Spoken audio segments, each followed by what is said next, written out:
Hey, welcome back to the Brew Nub channel. I'm Mike. And I'm Joey. And today we're going to go through a 1-gallon pale ale recipe from Brewer's Best. So sit back, relax, and we'll show you how it's done.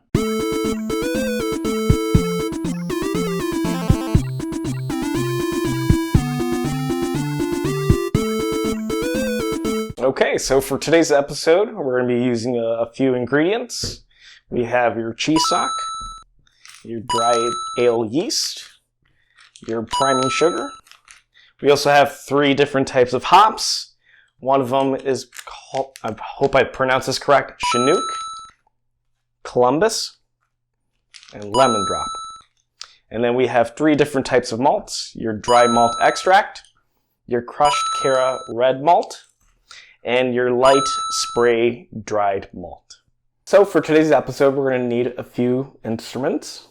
We're going to need a measuring container, a 12-quart stock pot, hop spider, and a funnel, and this one has a strainer in it. So what you'll also need is 2 gallons of water. You'll need your carboy with lid. You'll need an empty jar for the blow-off assembly, the blow-off assembly itself, your airlock, a sprayer for easy sanitation, and something to mix your brew. Alright, so we're going to start the steeping process. So to start this off, you're going to want to do 1.5 gallons of water. And the reason you're using 1.5 gallons because water evaporates. So bring that water up to between 150 and 160 degrees Fahrenheit. So for the actual steeping, we're going to take our specialty grains and we're going to cut these open. Pro tip, when you're pouring it into the cheesecloth, put it into the box so you're not getting the grains everywhere that are going to pour through the cloth. So we'll give that a quick tie. There we go. Shake them around a little bit, get the grains moving. Then one extra tip, if you got a toothpick, easy enough to place it in.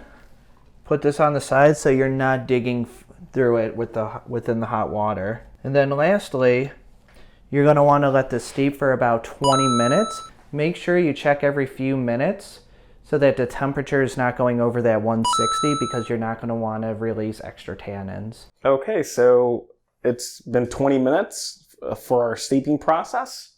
So we're going to remove our malts.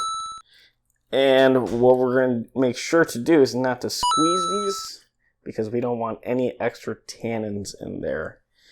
So now our water is turned into wort, and anything that goes in here, we want to make sure that it's sanitized from this point on. So now we're going to get this to a temperature of 212 to the boiling point, and then we'll show you what the next process is. Okay, so now that our temperature has reached 212, we're going to start pouring in our dried malt extract.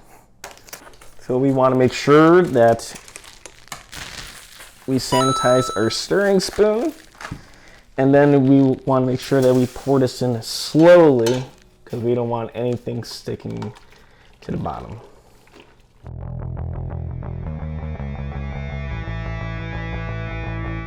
And a good tip is making sure you pull it off the burner.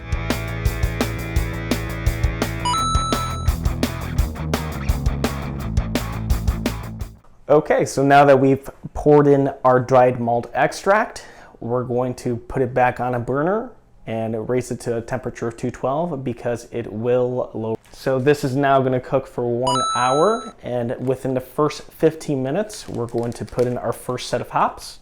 That is the Columbus hops. And then 10 minutes left into the boil, we're going to put in our second set of hops, and that is the Chinook hops. And then lastly, 5 minutes left into the boil, we're going to put our last set of hops, which is the Lemon Drop. We're going to be using our hop spider to put in our hops. Dip it in there, pour in our hops. There you go.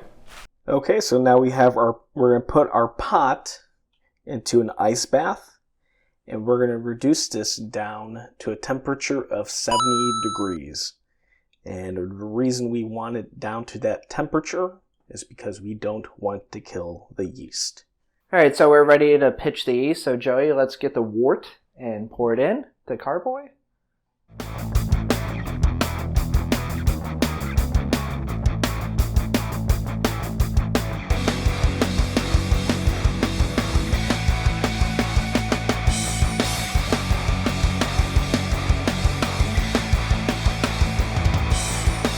Okay, so as you can see, ours wasn't exactly at the gallon mark, so don't worry if yours isn't either. Just take whatever water you have and just fill it up to that line. So the next part, we're going to start adding the yeast. This recipe only needs 1 teaspoon. So we're going to get that set.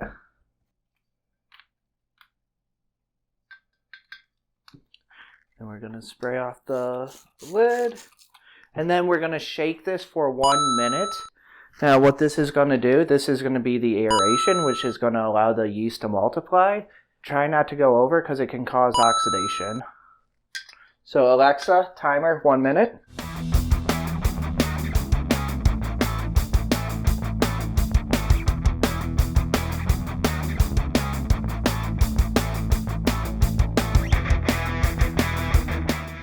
Alexa, how much time left? Jesus Christ.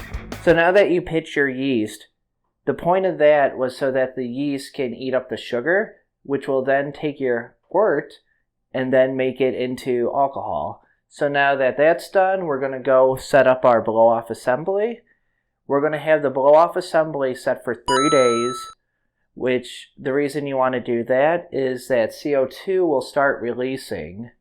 So make sure that as you get this set up, you have your tubing sitting in some sanitizer with tape so that it doesn't fall out within that process. So after the 3 days are set up, you're going to fill your airlock with sanitizer, place that on top for 11 days. In total, the whole fermentation process is going to be 2 weeks in a nice, cool, dark place. Alright, so you finished brewing the pale ale. Congratulations. Thank you for sitting and watching. Do us a favor, give us a like and subscribe, and leave a comment down below. Call us out or give us some love. Either way, we'll see you next time. Thank you so much. See ya.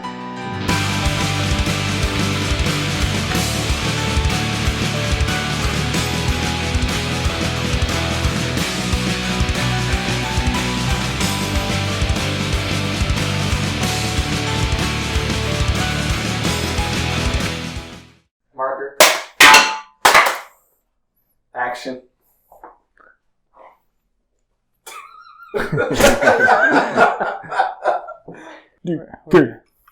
Alright. Donkey Kong.